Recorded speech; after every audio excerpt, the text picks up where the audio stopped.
नमस्कार दोस्तों, आज से ठीक 378 दिन पहले 26 नवंबर 2020 की वो शाम थी जब हरियाणा और पंजाब से ऐसे ही हजारों ट्रैक्टर्स दिल्ली की तरफ बढ़ चले थे और दिल्ली में डटने की तैयारी के साथ रात होते होते हजारों ट्रैक्टर इस टिकरी बॉर्डर सिंघू बॉर्डर पर पहुंच चुके थे।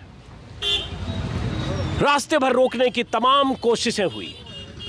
हरियाणा सरकार की तरफ से रास्ते खोदे गए, वाटर कैनन चले, पुलिस के जबरदस्त इंतजाम थे, ऐसे जैसे दुश्मन देश की फौज भारत के भीतर दाखिल हो रही।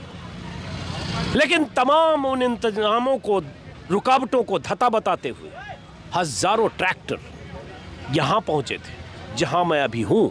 यह है सिंघू बॉर्डर। अब जब यह आंदोलन कहा जा रहा है समापन की ओर है, संयुक्त मोर्चे और सरकार में कुछ संवाद चल रहा है, कुछ बातों पर बात अटकी है। जिन बातों पर बात, जिन शर्तों पर बात अटकी है, उसका क्या समाधान होगा ये तो कुछ घंटों में पता चल जाएगा। लेकिन यह आंदोलन 1 साल से ज्यादा चला। यह आंदोलन, मैं बार बार कहता हूं, न सिर्फ विश्व इतिहास में दर्ज हुआ है, बल्कि इस आंदोलन में वो लोग शामिल रहे, हजारों लाखों लोग, जो दिल्ली की सरहदों पर हर मौसम में बैठे रहे, डटे रहे। मैं पहली बार, मुझे अगर तारीख याद है, शायद 30 नवंबर 2020 की तारीख थी जब मैं सिंघू बॉर्डर पर आया था और पहली बार ज़िंदगी में मैंने कई किलोमीटर तक ट्रैक्टर्स की कतार देखी थी। जब दिल्ली में मैं सुन रहा था कि किसान सिंघू बॉर्डर और टिकरी बॉर्डर की तरफ बढ़ रहे हैं, कुछ तस्वीरें वायरल हो रही थी, कुछ वीडियो सोशल मीडिया पर, ट्विटर पर दिख रहे थे कि रास्ते में रोकने की कोशिशें जब उन्हें हो रही थी और टकराते हुए, बोल्डर हटाते हुए, बैरियर हटाते हुए, बैरिकेडिंग हटाते हुए किसानों के जत्थे ट्रैक्टर्स लेकर दिल्ली आ रहे थे, तब लग रहा था पता नहीं ये क्यों आ रहे हैं, कब तक टिकेंगे, कैसे टिकेंगे, कहाँ तक पहुँचेंगे। लेकिन वो आए, और जब आए तो ऐसे टिके कि आज 378 दिन हुआ। और जब मैं 30 या 29 तारीख जब मैं यहाँ आया और यहाँ ट्रैक्टर्स की लंबी कतार दिखी, 5-6 किलोमीटर, 7 किलोमीटर तक, मैं सिर्फ देखने आंखों से कि वाकई इतने ट्रैक्टर्स आए।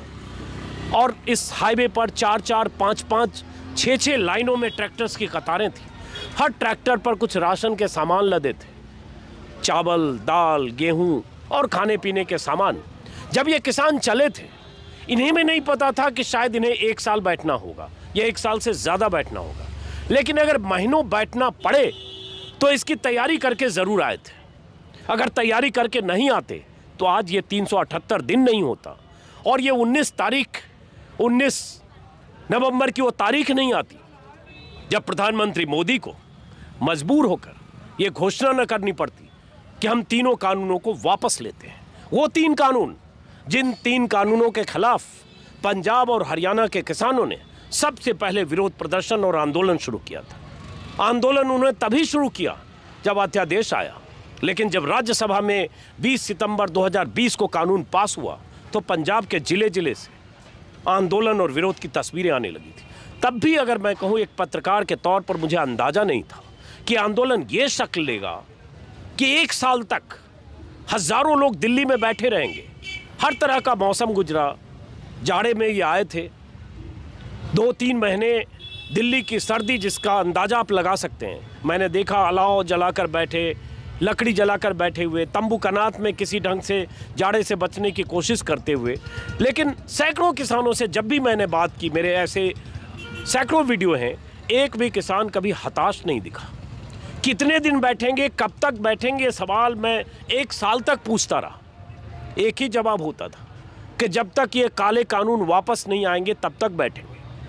उस जवाब में मियाद बढ़ती रही कि 2022 तक बैठेंगे, 23 तक बैठेंगे, 24 तक बैठेंगे। कोई मुझे ऐसा नहीं मिला जिसने कहा अगर महीने, 2 महीने, 3 महीने में सरकार ने हमारी बात नहीं मानी तो हम लौट जाएंगे। और इस 1 साल में या 378 दिनों में किसानों को बहुत कुछ सुनना और झेलना पड़ा। उन्हें आतंकवादी कहा गया, उन्हें पाकिस्तान, चीन का एजेंट कहा गया, उन्हें खालिस्तानी कहा गया, उन्हें देशद्रोही कहा गया, उन्हें मवाली कहा गया, उन्हें गुंडों की जमात कहा गया, न जाने क्या क्या कहा गया। और ये कहने वाले लोग मामूली लोग नहीं थे। इसमें सत्ताधारी दल के सभी मंत्री या दर्जनों मंत्री और नेता शामिल थे। और तो और प्रधानमंत्री ने संसद में कहा यह आंदोलनजीवी और परजीवी लोग हैं, ये चंद लोग हैं, मुट्ठी भर लोग हैं। लेकिन चंद लोग और मुट्ठी भर लोग सरकार की माने तो उनकी ताकत देखिए कि 325 सीटों वाली पार्टी जो सरकार में है, उस सरकार को घुटनों के बल लाकर उस कानून को वापस लेने को मजबूर कर दिया जिस कानून को किसानों के मुताबिक उन पर थोपा गया था। और जिस कानून की अहमियत बताने के लिए बीजेपी के सैकड़ों विधायक और 50 सांसद यूपी और अलग अलग राज्यों में यात्राएं कर रहे थे, सभाएं कर रहे थे, कानून के फायदे बता रहे थे। और देश के चैनलों का बहुत बड़ा तबका, या कहें तो 80-90% मीडिया, इन कानूनों को देश के हित में बताते हुए, किसानों को देशद्रोही बताते हुए, मोदी सरकार के कानून को गेम चेंजर बताते हुए, कानून के फायदे गिनाते हुए लगातार इस बात की वकालत कर रहा था कि ये कानून देश के लिए ज़रूरी है। और जो लोग विरोध कर रहे हैं वो दरअसल किसी के इशारे पर कर रहे हैं, चाहे उसके पीछे चीन है, पाकिस्तान है, विदेशी फंडिंग है, अमेरिका और कनाडा की फंडिंग है। और ये लोग देश हित में ये आंदोलन नहीं कर रहे हैं। तमाम तरह की मुहिम, तमाम तरह की कोशिशें और ये आंदोलन टूट जाए, खत्म हो जाए, ऐसी कहानियां गढ़ी गई। किसानों की भीड़ कम हुई तो कहा गया आंदोलन खत्म हो गया। जब किसान यहां से अपनी फसलों के लिए लौटे, अपने घरों की तरफ लौटे कुछ दिन के लिए, क्योंकि जाने आने का सिलसिला ये लगातार चला, तो कुछ खाली टेंट कनात दिखाकर कहा गया आंदोलन समाप्त हो गया, मुट्ठी भर लोग अब बैठे, उनके बैठे रहने से क्या होगा। लेकिन वही मुट्ठी भर लोग, मुट्ठी भर इसलिए क्योंकि प्रधानमंत्री जब 130 करोड़ की बात करते हैं तो एक गुमान झलकता है। लेकिन ये लोग जो यहाँ टिकरी बॉर्डर, सिंघू बॉर्डर पर बैठे रहे, दिखने में मुट्ठी भर लग सकते हैं, लेकिन इन लोगों की ताकत, हौसला और लगातार ये कन्विक्शन कि हमें सरकार को झुकाना है, उसका अंजाम आपने देखा। कानून वापस हुआ, सरकार से कई दौर की बातचीत करने की कोशिश किसान नेताओं ने की, 11 राउंड की बातचीत चली। उस बातचीत के बाद भी सरकार ने दरवाजे बंद किए, वो भी तारीख थी 22 जनवरी। बीच में 10 महीने की संवादहीनता के बाद सरकार ने वापस लिया कानून। लेकिन अभी किसान नेताओं को कुछ और अड़चनें लगती हैं, कुछ शर्तें हैं एमएसपी को लेकर। एमएसपी पर कमेटी बने, मुकदमे वापस हो, वो हजारों मुकदमे जो किसानों पर किए गए हरियाणा में, पंजाब में, अलग अलग राज्यों में आंदोलन के दौरान रेलवे की तरफ से, जिला प्रशासन की तरफ से, उन मुकदमों की वापसी हो। जिन किसानों ने जानें गंवाई हैं उन्हें मुआवजा मिले, उनके परिजनों को नौकरी मिले। और मैंने सिंघू बॉर्डर और टिकरी बॉर्डर पर मौतें देखी है, सर्दी से भी, हार्ट अटैक से भी, और सबसे बड़ी बात खुदकुशी करके जान गंवाते किसानों का सुसाइड नोट मैंने पढ़ा है। 50 साल, 60 साल, 70 साल का कोई किसान जहर खाकर या कनपट्टी में गोली मारकर या फांसी का फंदा लगाकर झूला है सिंघू बॉर्डर, टिकरी बॉर्डर और गाजीपुर बॉर्डर पर। उनमें से बहुत से किसानों ने प्रधानमंत्री के नाम चिट्ठियां लिखी। शायद कोई दूसरा प्रधानमंत्री होता, या प्रधानमंत्री के भीतर एक दिल होता, संवेदना होती और एक इंसानियत होती, तो कम से कम उन चिट्ठी के उन शब्दों को पढ़कर, ट्विटर पर सक्रिय होते हैं, उनके पास चिट्ठियां जरूर पहुंचती होगी, एक बार पिघलते, ये सोचते कि इनकी इतनी मौतें हो रही है, चलो बात करते हैं। प्रधानमंत्री ने राष्ट्र के नाम संबोधन में 20 मिनट तक खर्च किया वक्त अपनी इस आंदोलन के दबाव में कानून को वापस लेते वक्त उन्होंने अपनी तपस्या का जिक्र किया कि मेरी तपस्या में कोई कमी रह गई हुई। लेकिन तपस्या तो दरअसल वो लोग कर रहे थे जो सरहदों पर बैठे थे, जहां से दिल्ली 30 किलोमीटर 50 किलोमीटर दूर है। देश की सत्ता के शासक 50 किलोमीटर दूर बैठे हैं, ये वहां से दाखिल ना हो इसलिए बोल्डर लगे हैं, कीलें ठोकी गई, बड़े बड़े बैरियर लगे, पुलिस के ऐसे इंतजाम, जैसे मैंने कहा ना, कई बार पता नहीं चलता था कि एलएसी है या एलओसी है। लेकिन उसके बाद भी बैठे रहे। आज कामयाबी का दिन है, इसलिए कि बड़ी जीत हो गई है। कुछ छोटी मोटी बातें हैं, किसान नेता बात कर रहे हैं, उस पर जब भी फैसला आएगा। यहाँ चारों तरफ किसान है। ट्रैक्टर से मैंने शुरुआत इसलिए की क्योंकि यही वो ट्रैक्टर्स हैं जो जिस ट्रैक्टर्स को लेकर किसान यहाँ आए थे। और तब हर आदमी को लगता था, सरकार समर्थक मीडिया को भी, कि कितने दिन कोई बैठेगा, लेकिन कितने दिन बैठ सकते हैं वो दिखा दिया। मैं जब इस जमात में यहाँ मैं लगातार आता रहा, सच को मैंने कई बार अपने वीडियो में कहा भी है, सिखों के लिए ख़ास तौर से, ये फिल्मों में आता है सरदार जी तुसी ग्रेट हो। दरअसल मैंने देखा है, यहाँ बहुत कुछ सीखा है। सेवादारों की भावना, कैसे लंगर चलता है, कैसे सेवा की जाती है। कोई शख्स, नौकरी करने वाला आदमी दिन भर यहाँ सेवा आकर छुट्टी लेकर करता था, या किसी के परिजन आकर लंगर में रोटियां बना रहे थे, और उसके बाद कोई आदमी अपने पैसे से आकर कुछ सामान यहाँ बांटता देखता था। और जब भी उनसे बात करता था, ये कहाँ से ला रहे हो, क्यों बांट रहे हो, एक ही शब्द आता था, बाबे नानक का दिया हुआ है। ये सब यहीं आके सीखा कि सैकड़ों साल पहले जो गुरु नानक संदेश दे गए, उस लंगर की कहानी आज ऐसे चली आ रही है कि आदमी कुछ भी करने के बाद वो सिर्फ बाबा नानक को श्रेय देता है। ये भी यहीं आकर पता चला। और जो यहाँ आया नहीं, उसने बहुत कुछ देखा नहीं, और मैंने यहाँ देखा है। इसलिए बार बार लगता है कि इस जमात को, जिसे बहुत तरह से चिन्हित किया गया, बहुत बदनाम करने की कोशिश की गई, उसके पहलू को समझना ज़रूरी है। मैं अपने वीडियो में बार बार जिक्र करता हूँ, चूँकि अब 1 साल हो गए आंदोलन के, 1 साल से 10 दिन 12 दिन ज़्यादा, 1 साल तो 26 तारीख को पूरा हुआ, और अभी भी आसपास बहुत सारे सरदार लोग हैं, सिख हैं। एक आंदोलन 1907 में हुआ था, वो आंदोलन जो अजीत सिंह के चाचा, माफ़ करें, भगत सिंह के चाचा अजीत सिंह ने किया था, और पगड़ी संभाल जट्टा के बहाने याद किया जाता है। अंग्रेज़ों के खिलाफ, अंग्रेजी हुकूमत की तरफ से जो 3 कानून थोपे गए थे, उन कानूनों के खिलाफ, और वो कानून वापस हुए।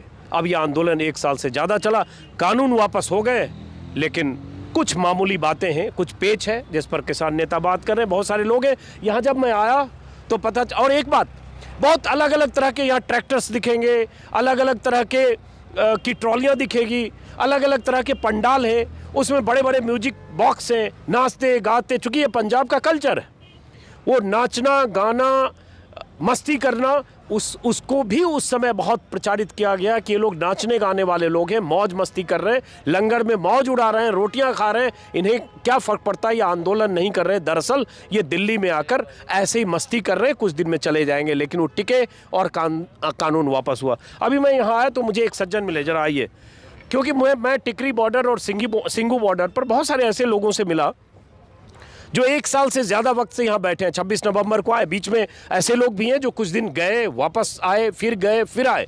लेकिन मुझे ऐसे शख्स भी मिले टिकरी बॉर्डर पर जो एक बार आए तो वापस ही नहीं गए, उनकी पत्नी का निधन हो गया, उनके बेटे और बेटी टिकरी बॉर्डर पर आते हैं लेकिन वो घर नहीं गए। मैंने अपने वीडियो में दिखाया है। ऐसे शख्स भी मिले जिनके दोनों बाजू कटे हैं, किसी हादसे के शिकार हुए थे, लेकिन वो 1 साल से बैठे हैं। ऐसे बहुत सारे लोग।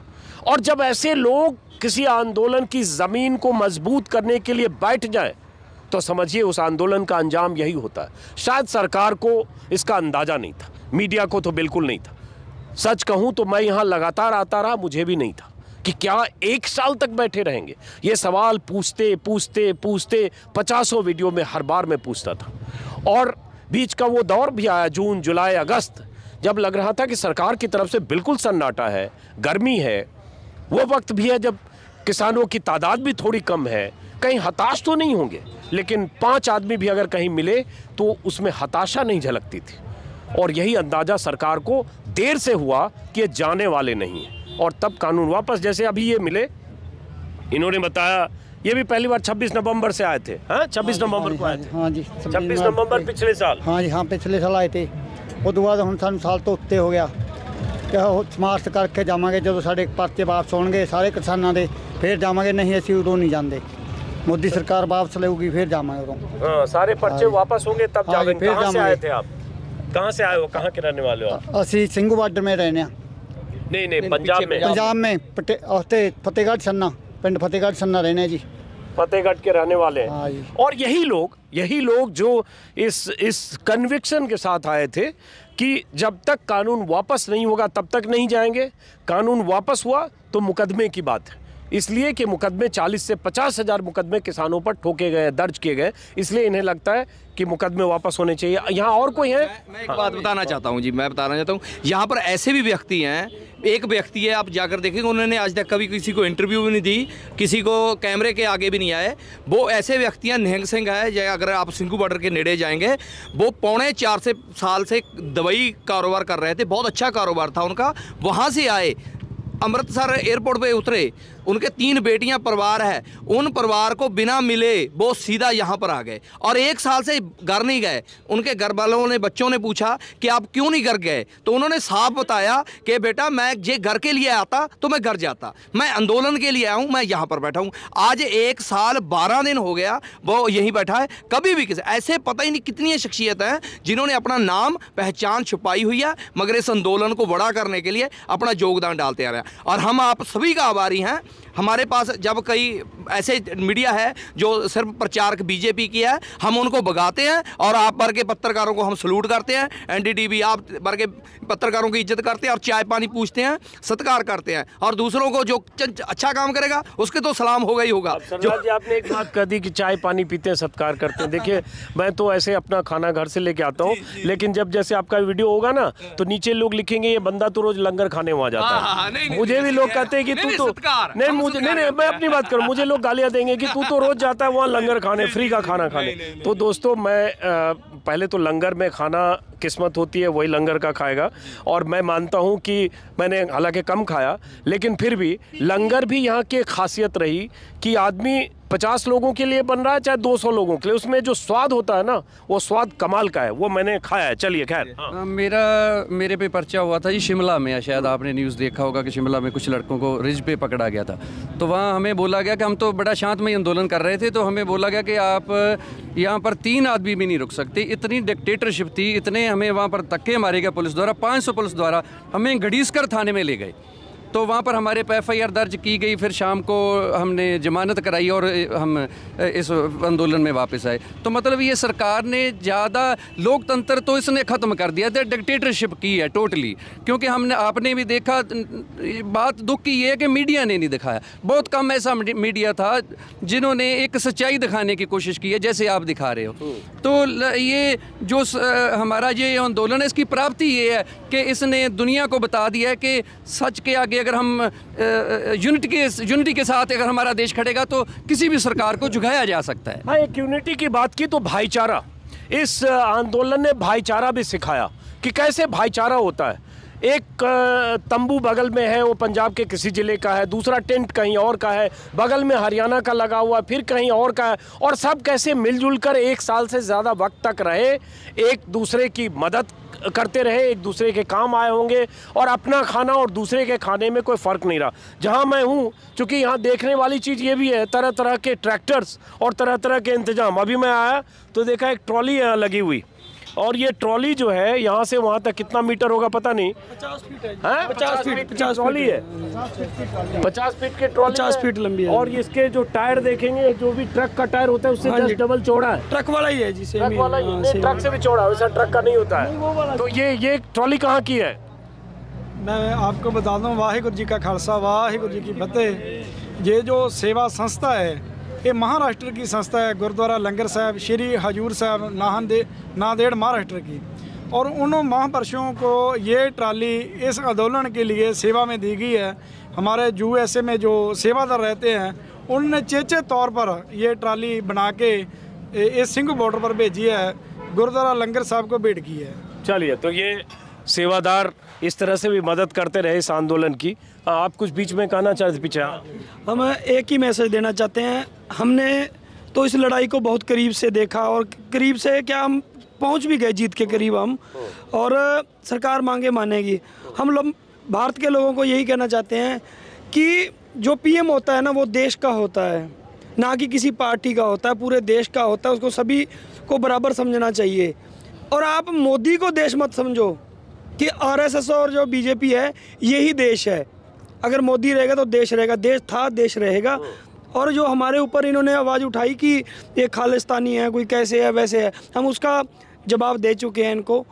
तो उसके लिए हम यही कहना चाहते हैं कि जो मीडिया है ये भी इस बात के लिए देखा कीजिए कि अब किसी को हार्ट तो नहीं हो रहा। उनकी भावनाएं साल पहले की बोली हुई आज तक लोगों के पोस्टरों पे छपी पड़ी है, वो कभी नहीं भूलेंगे। जो मीडिया ने एक गोदी मीडिया के नाम से मशहूर हुआ, जिसको बोला गया कि बार बार प्रचार करा दी ये राष्ट्र के खिलाफ है, ये है वो है, अब वो कहाँ गए राष्ट्र वाले। सही बात है, और ये अच्छी बात इन्होंने कही। मैंने भी अपने वीडियो में कई बार कहा कि मोदी को देश न समझें और बीजेपी को ही राष्ट्र न समझें। दिक्कत यही है कि मोदी का विरोध करना या उनकी नीतियों की आलोचना करने का मतलब ऐसे प्रचारित होता है, किया जाता है जैसे देश का, हाँ, राष्ट्र का विरोध किया। मोदी चुने हुए नेता हैं, लोकतंत्र में वो प्रधानमंत्री हैं, लेकिन लोकतंत्र में जो विपक्ष है या दूसरी आवाज़ें हैं, सरकार से असहमत आवाज़ें, उसकी भी उतनी ही हैसियत है और उसकी भी उतनी ही अहमियत है।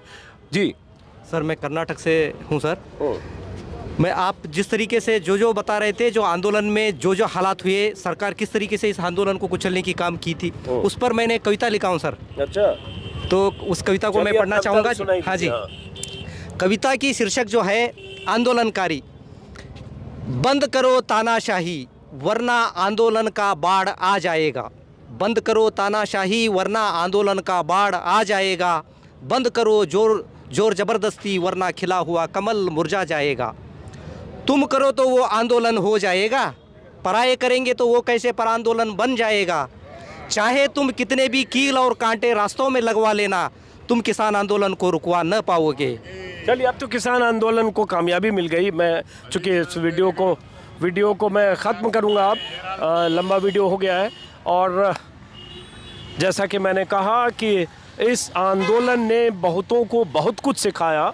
एक मगरूर सरकार को ये सिखाया कि जिन किसानों को, बार बार मैं कहता हूँ, जिनको वही कुछ किसान मान रहे थे, उन किसानों ने उन्हें झुका दिया।